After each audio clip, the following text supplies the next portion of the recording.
Kwa majina ni Owen Abraham, ni mfugaji wa mbwa kutoka Arusha, Tengeru.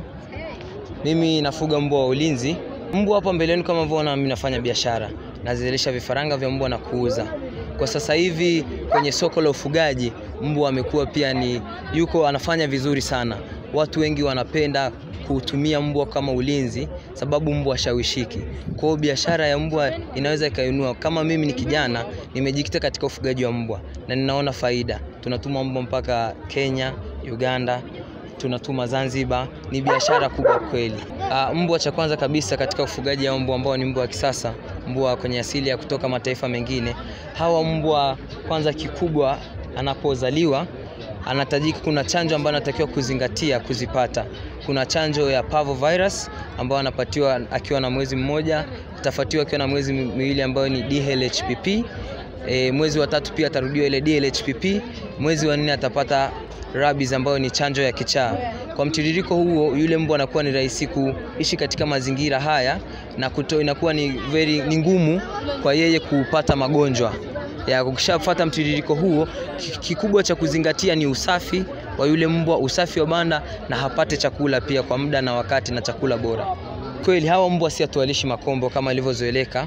Watu mbwa mtaani anawalisha tu makombo. Hawa mbwa wanapikiwa. Tunawapikia chenga za mchele, tunawachanganyia nyama na dagaa. Pia mboga za majani zinaweza zikachanganywa pia kwa kuboreshia kwa ajili ya kupata vitamins. Kwa haraka kama anataka kuanza biashara hii, anakuwa na shilingi ngapi? Mbwa kwa German Shepherd kwa papi tunauza kuanzia 500,000. Kwa hiyo kwa mtu kutaka kuanza biashara anaweza kaanza na mbwa wawili. Japo hii biashara inatakiwa uzingatie uwe na mbwa mwenye kiwango bora ambacho tunasema pure breed, mbwa wale ambao ni hasili kamili. Kwa mbwa unaweza ukapata kuanzia 500,000 ya kuanzia. Kwa hiyo kwa mbwa wawili kwa ajili ya mtu mwenye nia kuzalisha na kufanya biashara, akipata mbwa wawili ni 1,000,000. Mtaji wa 1,000,000 unaweza ukawa kama ni mtaji mzuri wa kuanzia, ambapo kwa muda wa mwaka mmoja yule mbwa naye ana uwezo wa kupandishwa na kushika mbegu na kuzaa. Mbwa ana uwezo wa kuzaa mpaka watoto 15. Kwa hiyo sasa kwa kuona unaweza kuinvest 1,000,000 akaja akakuzalia vifaranga 15, ukauza hata kwa 500,000, ni pesa nzuri. Yule mtu tayari anakuwa tayari ameshajiunua, amepata mtaji, anaweza akaendeleza mambo mengine apate na kufuga mbwa, anaweza akaanzisha miradi mingine. Lakini kwa kupitia yule mbwa ambao alikuwa anazaurelika, wanajulikana kama sio wanyama sababu haliwi nyama, kamuliko wanaona kama sio mnyama wa kufuga, kumbe ana kazi yake kubwa sana.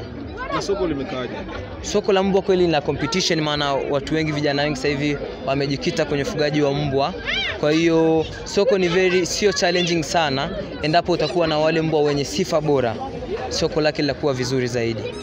Ndio. Sana ubora wa banda nitakuwa na, kwa sababu hao ni hatari. Hawa mbwa ni mbwa wa ulinzi, ni mbwa wa korofi, kwa hiyo pia ni mbwa wenye nguvu. Kwa hiyo tunashauri banda ambalo anafugiwa ile mbwa liwe imara kwa ajili ya kuzuia yule mbwa kufanya changamoto tofauti au kudhuru mtu kwa namna nyingine.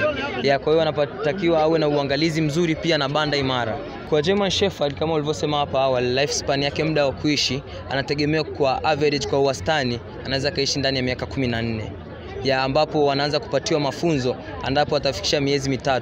Ni muda vizuri ambapo anakuwa na ubongo wake unaanza kushika mambo na kufundishika kwa urahisi. Tofauti na mbwa kama hawa Boerboel na Rottweiler ambao watachukua muda mrefu kidogo, ambapo wataanza kuanzia miezi 5 mpaka 7 kwa ajili ya uelewa wao. Breed zao na aina yao inatofautiana kwa kiasi fulani kwa uelewa. Mimi napenda kushauri vijana wenzangu na ambao hawana ajira waingie katika ufugaji wa mbwa. Mbwa ni biashara nzuri. Mbwa tofauti na biashara, mbwa ni familia, mbwa ni rafiki. Unaweza kumtumia mbwa yule kama rafiki, kama familia na pia kama biashara.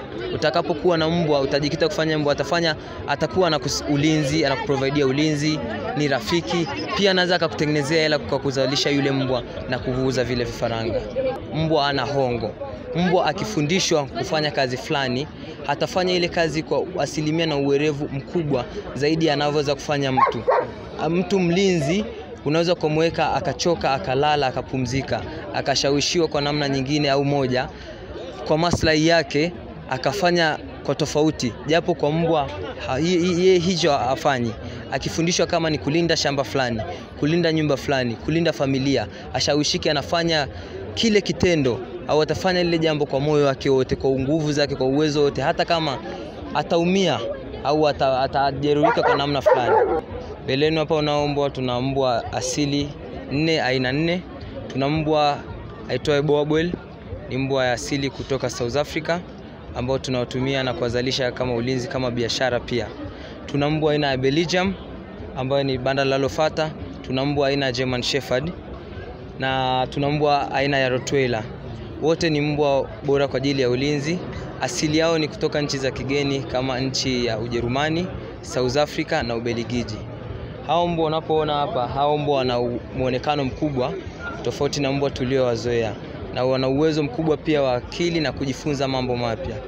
Ni mbwa walinzi wazuri katika manyumba, makampuni na hata mashamba. Wana uwezo wa kupambana na adui kwa uwezo mkubwa tofauti na mbwa tuliowazoea ambao ni mbwa wa local dogs, mbwa wa mtaani. Hao wana uwezo mkubwa wa kufundishika na kufanya jambo tofauti na mbwa tulionao. Hawa mbwa tofauti hao na hao mbwa kienyeji tuliowazoea, tofauti katika uelewa. Hawa mbwa ni intelligent kama mbwa wa German Shepherd. Kizunguka ulimwenguni mzima utakuta ni mbwa ambaye anatumika na vikosi vya ulinzi kwa sababu ya urahisi wake wa kufundishika mambo na nguvu na uwezo na kupenda kufanya kazi na kufanya jambo fulani. Hao mbwa wengine kama unavyomuona huyu aliyoko mbele yako hapa, ni mbwa anakuwa na uzito, madume wanaweza kufikisha mpaka kilo 90, majike kilo 70, ambapo wana uwezo mkubwa kung'ata kitu bila kukiachia, ambapo anaweza kupambana na adui au mtu ambaye mwenye nia mbaya kwa sababu ya uwezo wake mkubwa wa mwili. Ufugaji wa mbwa ni biashara kama zilivyo biashara nyingine. Tunazalisha na kuuza puppies, ambao tunauza puppies kuanzia miezi 3. Mtu akihitaji tunatoa puppy tunamuuza, pia akihitaji mafunzo ya mbwa tunafanya hivyo. Mimi napatikana hapa Arusha Tengeru. Niko katika Instagram na account Owen Nanyaro. Pia namba zangu mawasiliano ya simu ni 0657947989.